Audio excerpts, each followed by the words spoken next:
Commander Jack Sullivan stood on the bridge of the USS Pathfinder, watching the stars drift past on the main screen. The ship moved through space at a steady pace, its engines humming quietly in the background. Jack had been exploring the outer rim territories for 3 years now, mapping new routes and searching for anything that might help humanity expand into the galaxy. The bridge was small but efficient. Lisa Morgan sat at the navigation station, her fingers dancing across the control panel as she guided the ship through the dark space between stars. Ryan Parker worked at the engineering console, keeping an eye on the ship's systems. Dr. Amanda Cole was at the science station, scanning nearby planets and asteroids for anything interesting. "Commander, we're approaching the Kepler 442 system," Lisa announced, her voice calm and professional. "All sensors are active and ready for the survey." Jack nodded and walked over to her station. The Kepler 442 system was just another stop on their long journey. 3 planets orbited a yellow star similar to Earth's sun. None of the planets could support human life, but they might contain valuable minerals or other resources. "Take us in slowly," Jack ordered. "Run a full scan of each planet. We have plenty of time." The Pathfinder moved deeper into the system, its powerful sensors reaching out to examine everything around them.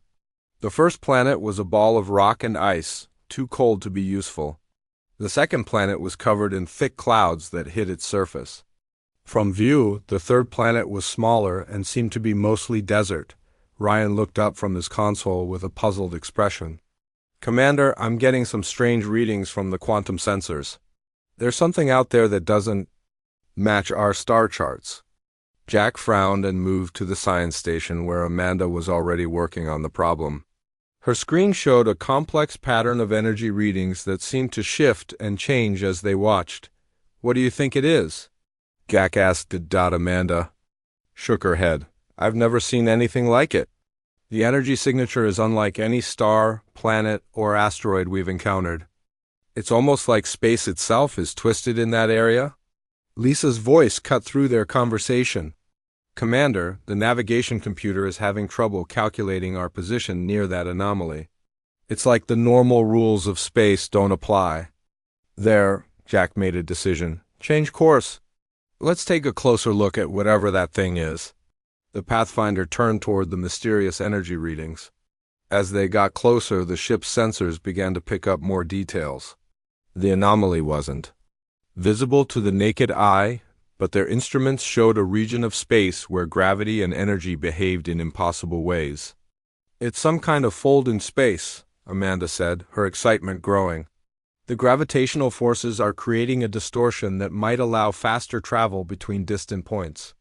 Ryan's eyes widened. "You mean like a shortcut through hyperspace?" "Exactly," Amanda replied. "If we could map this properly, it might cut travel time between our colonies and the galactic core by more than half." Jack felt his heart race.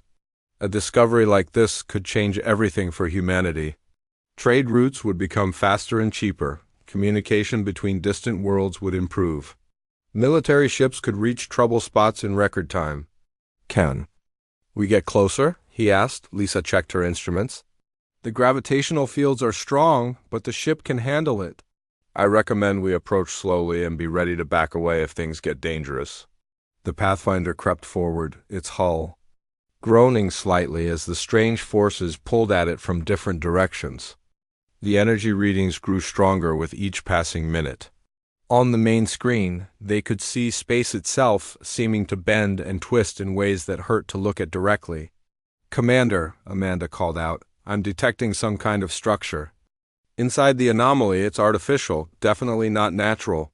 Before Jack could respond, the ship suddenly lurched to one side. Sparks flew from several control panels and the lights flickered. Ryan's hands flew over his console as he tried to stabilize their systems. "What happened?" Jack demanded. "Energy pulse from the anomaly," Ryan replied, sweat beading on his forehead. "It damaged our primary power coupling and overloaded 3 sensor arrays. Another pulse hit the ship, stronger than the first. This time, the main screen went dark, and they heard the sound of breaking equipment somewhere in the ship's depths. The artificial gravity fluctuated, making everyone feel momentarily weightless. Life support is down to backup power, Ryan reported. We need to get out of here before another pulse kills us all. Lisa was already working to turn the ship around, but the navigation system was damaged. I can't get a clear reading on our position. The anomaly is interfering with everything. Jack grabbed the nearest handheld communicator. All hands, this is the commander. Prepare for emergency procedures. We may need to abandon ship. As if responding to his words, the anomaly pulsed again. This time, something else happened. Objects began to emerge from the twisted space near the fold. At first, they looked like small asteroids, but as they got closer, it became clear they were artificial. Those are ships, Amanda whispered. Or at least some kind of manufactured objects. The objects were sleek and metallic, moving with obvious intelligence and purpose. They arranged themselves around the Pathfinder in a perfect circle, each one pointing sensor beams at the human vessel. They're scanning us, Lisa said, her voice tight with worry. Jack studied the alien craft on the emergency display screen. They were unlike anything in human records. The design was smooth and efficient, with no visible weapons or engines. Yet they moved with precise control that suggested advanced technology. Try to establish communication, Jack ordered. Use standard first contact protocols. Amanda worked at her damaged console, sending out mathematical sequences and basic pictographic messages. The alien ships didn't respond, but they didn't attack either. They simply continued their detailed scans of the human vessel. Another energy pulse from the anomaly hit the Pathfinder, and this time several of the alien ships moved closer. Their scans became more intense, and Jack could feel the ship's hull vibrating under the examination. Commander, Ryan called out, I'm reading. Massive power buildup in those ships? I think they're preparing to do something. Jack made a command decision. Send a general distress call on all frequencies. Tell them we're explorers, not invaders. We mean no harm. The message went out, translated into every known language and mathematical system. For a moment, nothing happened. Then one of the alien ships moved closer to the Pathfinder, its hull glowing with strange energy. A new voice filled the bridge, speaking in perfect but oddly accented English. Human vessel, you have violated sacred space. You have seen what was not meant for your species. Your fate will be decided by those who guard the ancient paths. The alien ships began to withdraw toward the anomaly, but they didn't leave entirely. Instead, they took up positions around the fold, clearly standing guard. The message was clear. The humans were not welcome here. Jack looked around his damaged bridge at his crew. Lisa was pale but determined, working to restore their navigation systems. Ryan was covered in sweat as he tried to keep their life support running. Amanda was frantically taking readings of everything she could before they lost the chance forever. Set course for the nearest human outpost, Jack ordered. We need to report this discovery and get help. As the Pathfinder limped away from the anomaly, Jack couldn't stop thinking about what they had found. A shortcut through hyperspace that could change the future of human civilization. But it was guarded by an alien race that clearly considered it their property. The real question was, what would humanity do about it? The USS Meridian dropped out of hyperspace 3 days after receiving Jack Sullivan's distress call. Captain Helen Brooks had brought the fastest diplomatic vessel in the human fleet, along with a team of experts trained in first contact situations. The sleek ship moved carefully toward the coordinates where the Pathfinder waited for backup. Jack stood in the Pathfinder's small meeting room, looking at the holographic display that showed both human ships and the mysterious alien vessels still guarding the anomaly. His crew had spent the past 3 days running repairs and gathering as much data as possible about their discovery. Captain Brooks is requesting permission to come aboard, Lisa reported from the bridge. Granted, Jack replied, and asked Dr. Cole to bring all her sensor readings to the meeting room. Captain Brooks arrived with Ambassador Tyler Harrison and Dr. Nicole Turner, a specialist in alien technology. Brooks was a tall woman with gray hair and sharp eyes that missed nothing. Harrison was younger, with the calm confidence that came from years of handling difficult negotiations. Turner carried a portable computer filled with analysis programs. "Commander Sullivan," Brooks said as she entered the room, "your report mentions aliens guarding a hyperspace shortcut. How certain are you about what you found?" Jack activated the holographic display. "See for yourself, Captain. The energy readings are unlike anything we've encountered before. Dr. Cole believes it's an artificial fold in space that could reduce travel time across the galaxy." Amanda stepped forward with her datapad. "The gravitational patterns are too precise to be natural.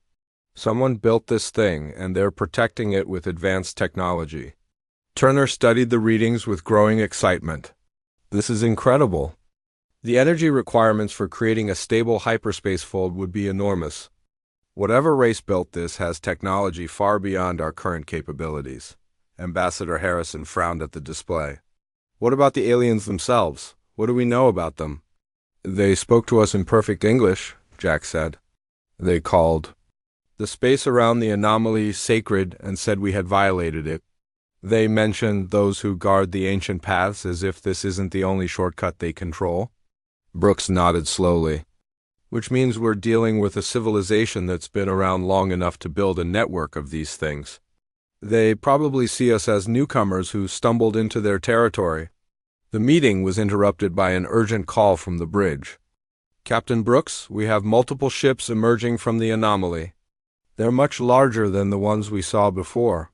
Everyone rushed to the bridge of the Meridian. The main screen showed 5 massive vessels moving out of the twisted space around the fold. Each ship was easily 3 times the size of the Meridian, with the same smooth, efficient design as the smaller craft. "They're taking up positions around both our ships," the tactical officer reported. "No weapons detected, but their power levels are off the charts." A new voice filled the bridge, deeper and more authoritative than the previous message. "Human vessels, I am Fleet Commander Zane of the Zephyrian Collective. You have discovered one of our sacred hyperspace routes. This knowledge cannot be allowed to spread to your species." Ambassador Harrison stepped forward. "This is Ambassador Tyler Harrison of the United Human Federation. We request formal diplomatic contact to discuss this situation." There was a long pause before the alien responded. "You will be granted an audience, but only to hear our terms. Your species will abandon this system and forget what you have found here." "And if we refuse?" Harrison asked. "Then you will share the fate of the other young races who discovered our secrets. You will become part of our collective, or you will be eliminated." The transmission ended, leaving the bridge in tense silence. Jack looked at the alien ships on the screen, noting how they moved with perfect coordination. These weren't explorers. Like his crew, they were guardians with a clear mission. "How many other species do you think they've faced with this choice?" Brooks asked quietly. Turner was studying her readings. "Based on the energy signatures, I'd estimate their technology is at least 1,000 years ahead of ours." "Maybe more. That doesn't matter," Harrison said firmly. "We can't let them threaten us into giving up the greatest discovery in human history." An hour later, the diplomatic team was aboard a Zephyrian transport ship heading toward the largest alien vessel. The inside of the transport was pristine and sterile, with no decorations or personal touches. Everything was designed for efficiency rather than comfort.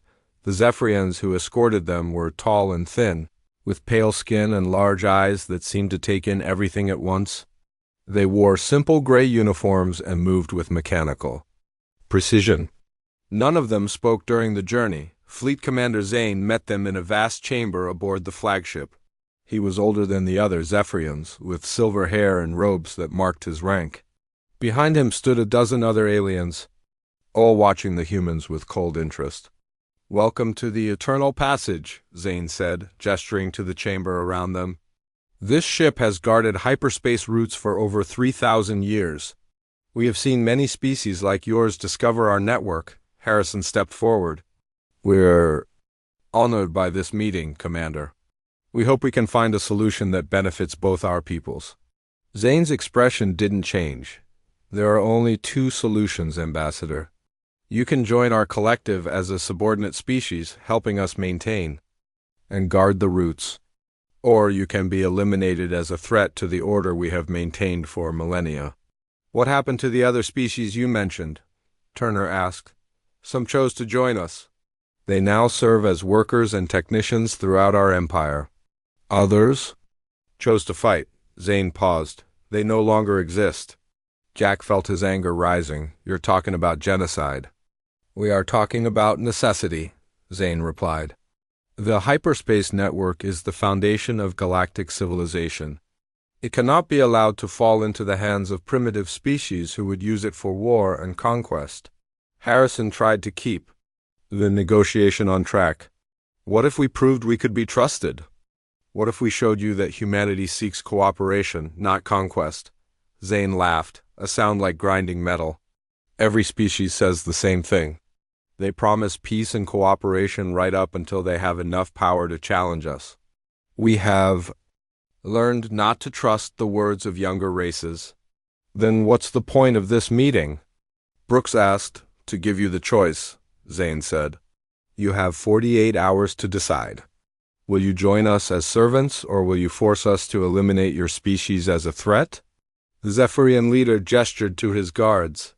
You will be returned to your ships to consider our offer.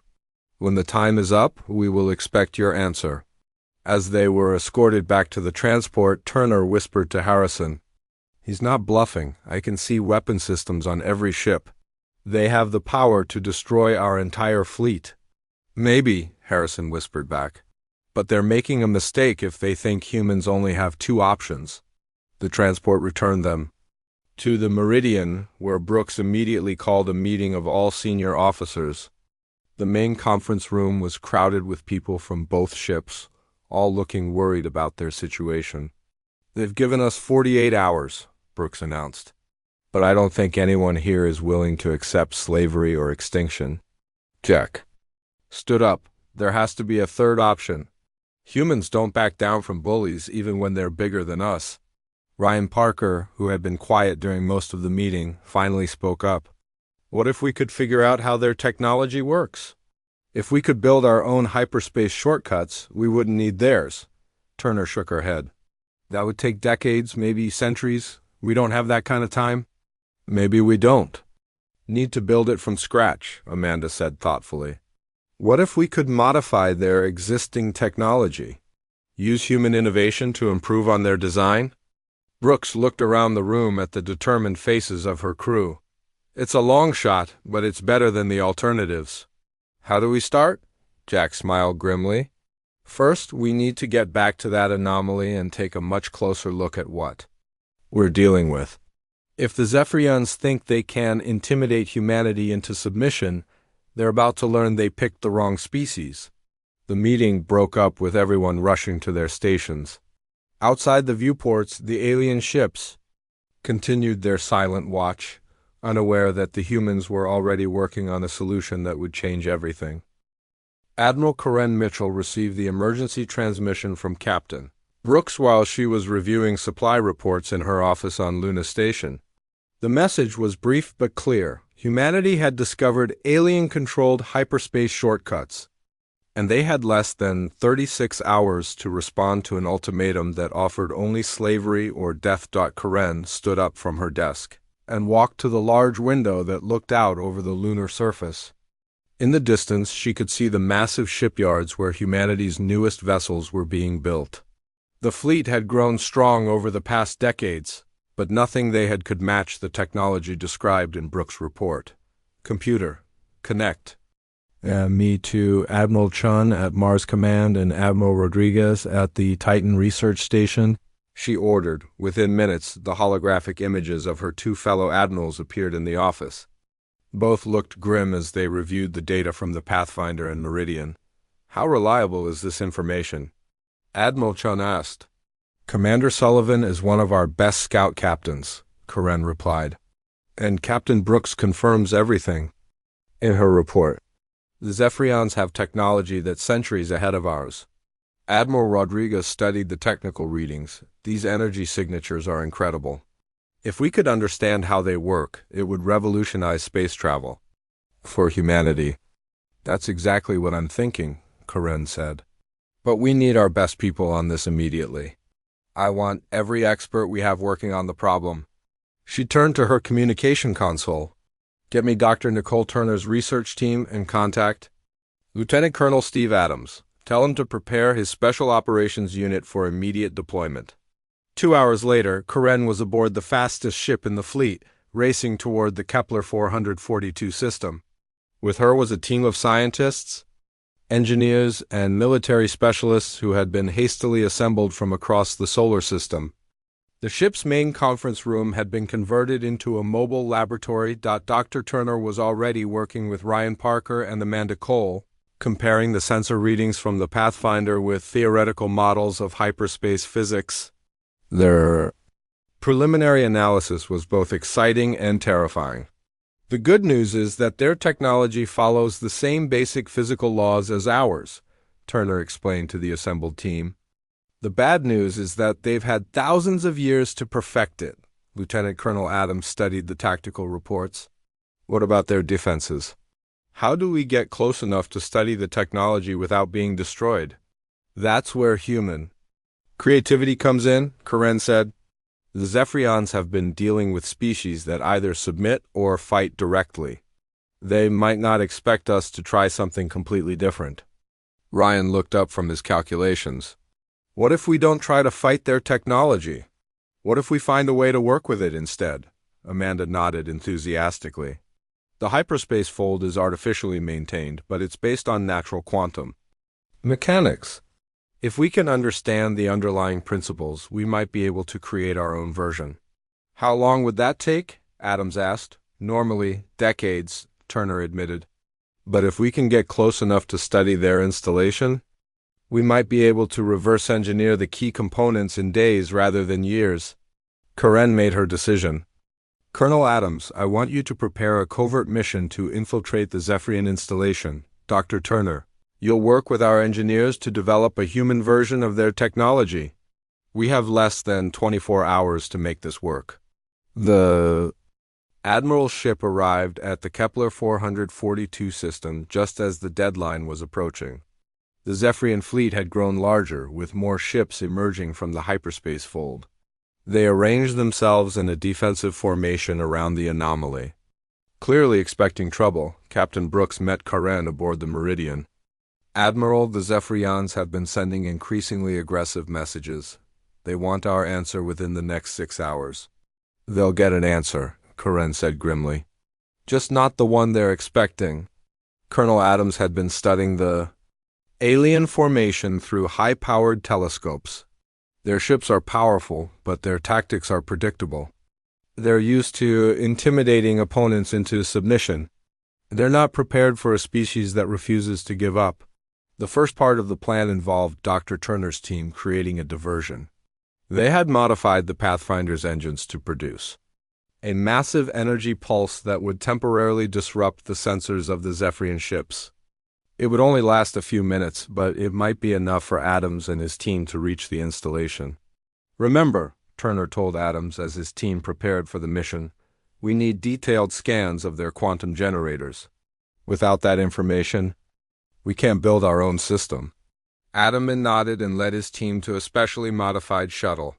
The small craft had been equipped with the best stealth technology humanity possessed, but it would still be a dangerous mission. The Zephyrian installation was heavily defended, and one mistake could get them all killed. As the shuttle launched, Karen opened a communication channel to the Zephyrian fleet. Fleet Commander Zane, this is Admiral Mitchell of the Human Federation. We have reached our decision. Zane's image appeared on the main screen, looking as cold and confident as ever. Admiral, I trust your species has chosen wisely. Will you join our collective, or must we eliminate you as a threat? We choose a third option, Karen replied. We choose to stand as equals. Zane's expression didn't change. There's no third option. You will submit or die. That's where you're wrong, Karen said. Humanity has never accepted defeat, and we're not about to start now.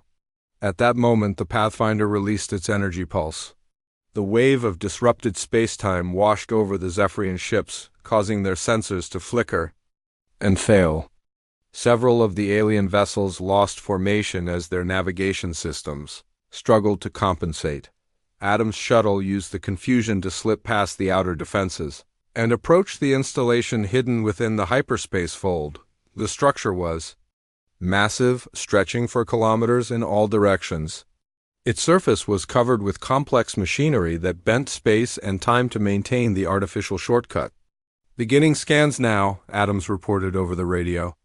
"This place is incredible. The technology is like nothing we've ever seen." Back on the Meridian, Turner was monitoring the data as it came in. "The quantum generators are using a principle we've never considered.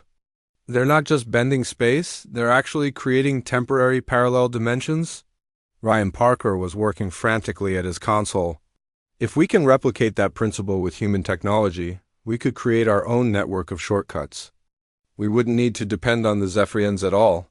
The energy pulse from the Pathfinder was beginning to fade, and the Zephyrian sensors were coming back online. Adams had to work quickly to complete his mission before they were discovered. "Got it," he reported. "We have complete scans of their primary generator, beginning withdrawal now."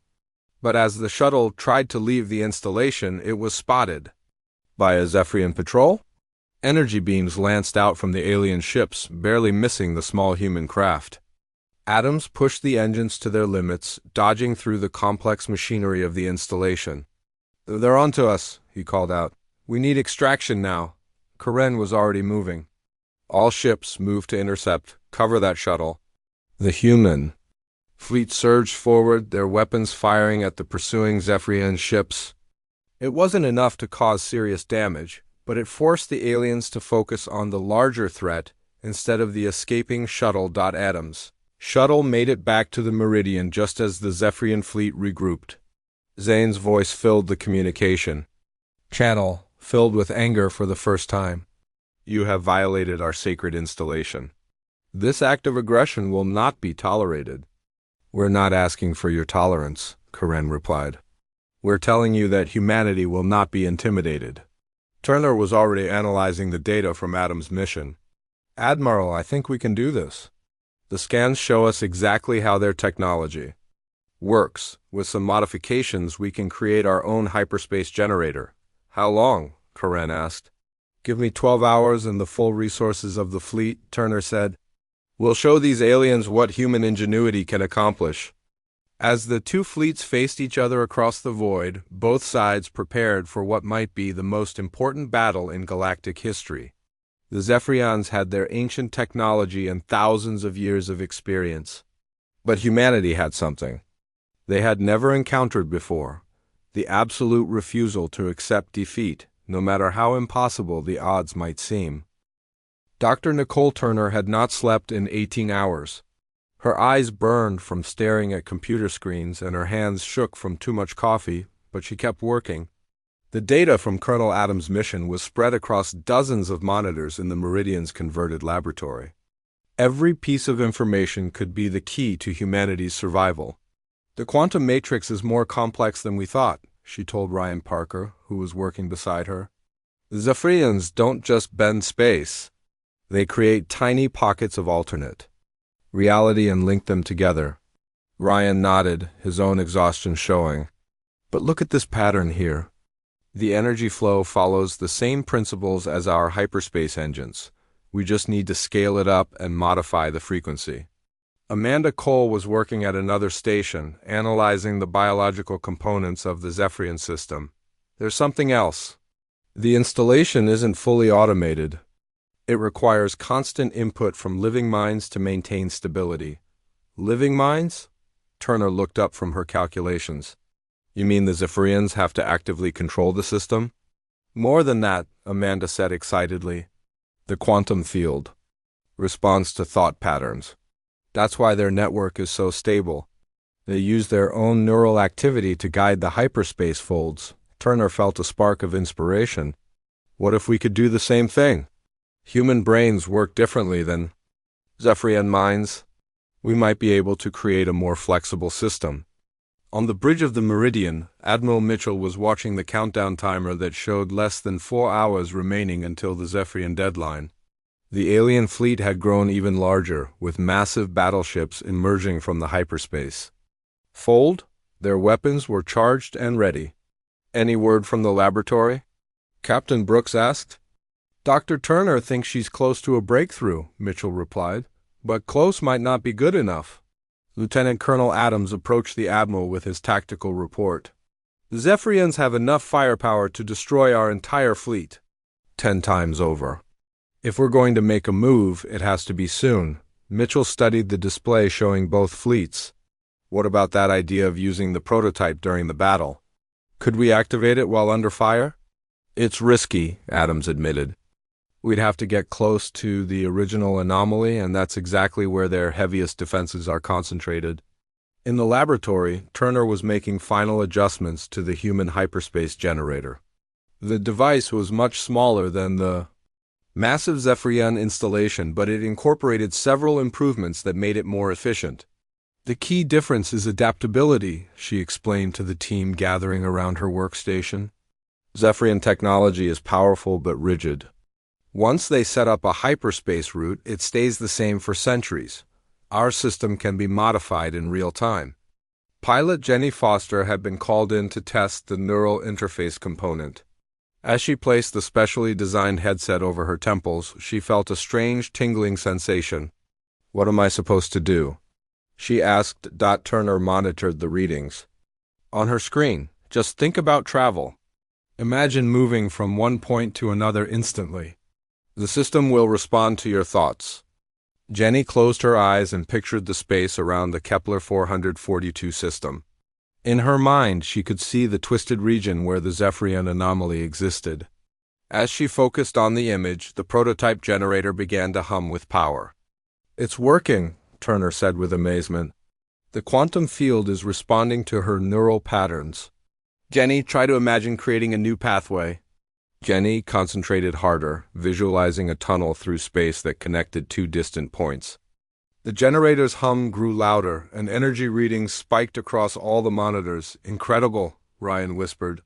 The power output is already 50% higher than the Zephyrian system, and we're just getting started. Turner felt a surge of hope. We can do this. We can actually build a better hyperspace network than the Zephyrians. Admiral Mitchell received the report from the laboratory with mixed emotions. The prototype worked, but it was still untested. Under combat conditions. Using it while surrounded by hostile aliens would be extremely dangerous. How long do we have? She asked Turner over the communication system. The generator needs 1 hour to reach full power, Turner replied. And we need to position it within 10 kilometers of the original anomaly to create a stable connection. Mitchell looked at the tactical display. The Zephyrian ships were arranged in a perfect defensive formation around the anomaly. Getting close enough to activate the prototype would require breaking through their lines. Colonel Adams, prepare. All ships for combat. We're going to make a run for the anomaly, Adams nodded grimly. Understood, Admiral. What about the Zephyrians? We'll try to avoid a fight, but if they force our hand, we'll show them what human determination looks like. The human fleet began to move toward the anomaly, their formation tight and purposeful. The Zephyrian ships immediately responded, moving to intercept them. Weapon systems on both sides charged to full power. Fleet Commander Zane's voice filled the communication channels. Human fleet, you are approaching sacred space. Turn back immediately or face the consequences. This is Admiral Mitchell, came the reply. We're not turning back. Humanity chooses to stand and fight. The first exchange of fire lit up the darkness of space. Human missiles and energy beams struck the Zephyrian shields, causing brief flashes of light. The alien return fire was devastating, overwhelming the defenses of 2 human ships and leaving them drifting in space. We can't match their firepower, Captain Brooks reported. We need a new strategy. Mitchell had been expecting this. All ships, execute pattern Delta 7. Use our mobility advantage. The human fleet scattered into smaller groups, each one moving in unpredictable patterns. The Zephyrian ships were powerful but slow to adapt. Their weapon systems had trouble tracking the fast-moving human vessels. Commander Sullivan, Back aboard the repaired Pathfinder led one of the assault groups. We need to create an opening for the Meridian. Focus fire on their command ship. The Pathfinder and 3 other vessels concentrated their attacks on the largest Zephyrian battleship. Their weapons couldn't penetrate its shields, but they forced it to focus on defense instead of coordinating the alien fleet. Meanwhile, the Meridian was making its run toward the anomaly. The ship's hull shook under enemy fire, but Captain Brooks kept them on course. In the laboratory, Turner was making final preparations for the prototype activation. "Jenny, are you ready?" Turner asked the pilot. Foster nodded, her hands steady on the neural interface controls. "I can feel the space around us. It's like seeing with my mind instead of my eyes." The Meridian broke through the Zephyrian defensive line, but not without cost. The ship's shields were failing, and several sections were without power. They had minutes before the enemy ships would overwhelm them. "Activating prototype now," Turner announced. The hyperspace generator came to life with a sound like thunder. Energy cascaded through the ship's systems, and the space around them began to twist and bend. Jenny Foster guided the process with her thoughts, shaping the quantum field into a stable pathway. "It's working," she said, her voice filled with wonder. "I can see the connection forming." On the main screen, everyone could see space itself changing. A new hyperspace fold was appearing next to the ancient Zephyrian anomaly. The human-built pathway glowed with blue energy. Contrasting with the red glow of the alien system, the Zephyrian fleet stopped firing, their crews stunned by what they were witnessing. For the first time in thousands of years, another species had successfully created a hyperspace shortcut. Not only that, but their version appeared to be more stable and efficient than the original. "Impossible," Zane whispered over the communication channel. "No young race has ever achieved this level of technology." Admiral Mitchell's voice was calm and confident. "You underestimated us, Commander. Humanity doesn't just copy existing technology. We improve it." The new hyperspace fold was now fully stable, creating a second pathway through space. Turner's instruments showed that it was operating at 90% efficiency, better than most Zephyrian installations. "We did it," Ryan said, hardly believing their success. "We actually built a better hyperspace network." But their celebration was cut short. The Zephyrian fleet was regrouping, and more ships were emerging from their original anomaly. The battle was far from over. "All ships prepare for the next phase," Mitchell ordered. "We've proven we can match their technology. Now we need to prove we can defend it." The two fleets faced each other across the space between the anomalies, one ancient and proud, the other young and determined. The real test of human ingenuity was just beginning.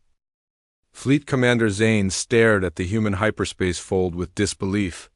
In 3,000 years of guarding the ancient roots, no species had ever created their own shortcut. Most races could barely understand the basic principles, let alone build working technology. "Impossible," he whispered to his second in command. "The humans have only known about hyperspace for a few decades. How could they master what took us millennia to perfect?" His aide studied the sensor readings. "Commander, their system is different from ours. It's smaller, more flexible, and somehow more efficient. They've improved on our design." Zane felt something he had not experienced in centuries: uncertainty. The Zephyrian Collective had ruled the galaxy through technological superiority. If humans could match or exceed their capabilities, everything would change. "Contact the human admiral," he ordered. "I want to speak with their leader." On the Meridian, Admiral Mitchell was coordinating the human fleet's defensive positions when Zane's communication request came through. She studied the alien commander's face on the screen, noting the confusion and concern that had replaced his earlier arrogance. "Commander Zane," she said calmly, "I trust you've had time to examine our work." "How did you do this?" Zane demanded. "Your species lacks the knowledge and experience to create hyperspace technology," Mitchell smiled slightly. "That's where you made your mistake. You assumed we would try to copy your methods exactly. Instead, we found a better way." Dr. Turner stepped into view of the camera. "Your system relies on massive installations and rigid programming. Ours uses human neural patterns to guide the quantum fields in real time. It's more adaptable and requires less infrastructure. Zane's expression grew darker. You have violated the natural order. The hyperspace network belongs to those who built it first. The network belongs to whoever can improve it, Mitchell replied. And we've just proven that humanity can do exactly that. The Zephyrian commander cut the communication, leaving the human fleet to wait for his next move. Mitchell knew that Zane was facing a choice that would define the future of both species. On the Zephyrian flagship, a heated debate was taking place in the command chamber. Zane's advisors were split between those who wanted to destroy the human fleet immediately and those who urged caution. We should eliminate them before their technology spreads, argued war leader Vex. If other species learn that the humans succeeded, our authority will collapse. But what if we can't defeat them? Asked science advisor Kyle. Their technology might be superior to ours. Attacking them could be a mistake. Zane listened to the arguments while studying the tactical displays. The human fleet was small compared to his forces, but their ships moved with surprising coordination. More importantly, they had proven capable of innovation that the Zephyrians had lost long ago. There is another option, Kyle continued. We could negotiate with them. Learn from their methods while teaching them our accumulated knowledge. Vex looked shocked. Negotiate? We are the Zephyrian collective. We do not negotiate with inferior species. Are they inferior? Kyle asked quietly. They built a better hyperspace generator in less than a day. When was the last time our people created anything new instead of just maintaining what already exists? The question hung in the air like a challenge. Zane realized that his science advisor was right. The Zephyrians had become so focused on preserving their ancient technology that they had stopped innovating entirely. Meanwhile, Jenny Foster was working with the human hyperspace generator, testing its capabilities. The neural interface allowed her to modify the quantum field patterns with just her thoughts, creating new pathways and adjusting existing ones. This is incredible, she reported to Admiral Mitchell. I can create temporary shortcuts anywhere in the system. The Zephyrian network is fixed in place, but ours can be moved and adapted as needed. Ryan Parker was analyzing the energy readings. We're also using 30% less power than their system. Human neural patterns seem to be more efficient at guiding quantum fields than Zephyrian computer systems. Amanda Cole had been studying the alien fleet through their sensors. Admiral, I think there's dissent among the Zephyrians. Their formation is breaking up, and I'm detecting heated communications between their ships. Mitchell nodded thoughtfully. They're realizing that their technological advantage is gone. The question is whether they'll adapt or try to fight. The answer came an hour later when Zane contacted the human fleet again. This time, his demeanor was different. The arrogance was gone, replaced by something that looked almost like respect. Admiral Mitchell, he said formally. I request a meeting to discuss terms. What kind of terms? Mitchell asked. Partnership, Zane replied, the words seeming strange. Coming from him. Your species has accomplished something we believed impossible. Perhaps it is time for the Zephyrian collective to learn from younger races instead of simply ruling them. The meeting took place on a neutral platform constructed in the space between the two fleets. Representatives from both sides gathered in a simple chamber with transparent walls that showed the stars beyond. Zane looked older than he had during their first encounter, as if the events of the past few days had aged him years. Admiral, your people have forced us to confront an uncomfortable truth. We have become stagnant. For too long, we have relied on ancient achievements instead of creating new ones. Ambassador Harrison leaned forward. What are you proposing? A partnership, Zane said. We offer you access to our existing hyperspace network and our accumulated knowledge. In return, you share your innovations and help us learn to adapt and grow again. Dr. Turner was excited by the possibilities. Your network spans the entire galaxy. Combined with our adaptive technology, we could create shortcuts to places that have never been accessible before. What about your policy of eliminating species that discover your routes? Mitchell asked. Zane looked uncomfortable. That policy was born from fear and pride. We believed that sharing our technology would diminish our power. But you have shown us that cooperation can achieve more than domination. Colonel Adams remained skeptical. How do we know you won't try to take our technology by force once you understand how it works? Because we need each other, Zane admitted. Your people have the innovation we have lost. We have the infrastructure and experience you lack. Neither of us can reach our full potential alone. The negotiations continued for hours, with both sides working out the details of an unprecedented agreement. The Galactic Navigation Consortium would be a joint organization, managed equally by humans and Zephyrians, with other species invited to join as partners rather than subjects. Commander Sullivan, who had started the entire chain of events with his discovery, was chosen to lead the first joint exploration mission. The combined fleet would map new regions of space using both human innovation and Zephyrian knowledge. "It's funny," he said to his crew as they prepared for departure. "We came out here looking for a shortcut, and we ended up finding something much more valuable." Lisa Morgan smiled as she plotted their course through the new hyperspace network. "What's that, Commander?"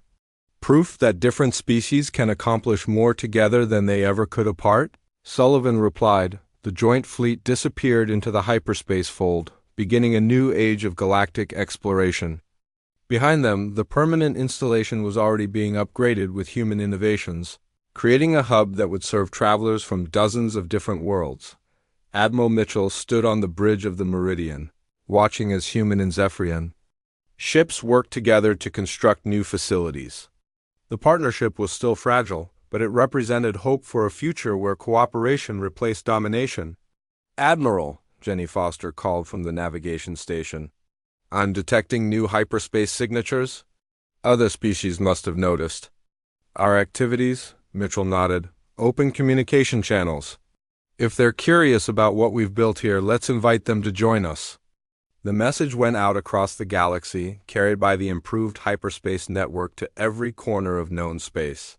Humanity had set out to chart a shortcut and ended up charting a course toward a better future for everyone.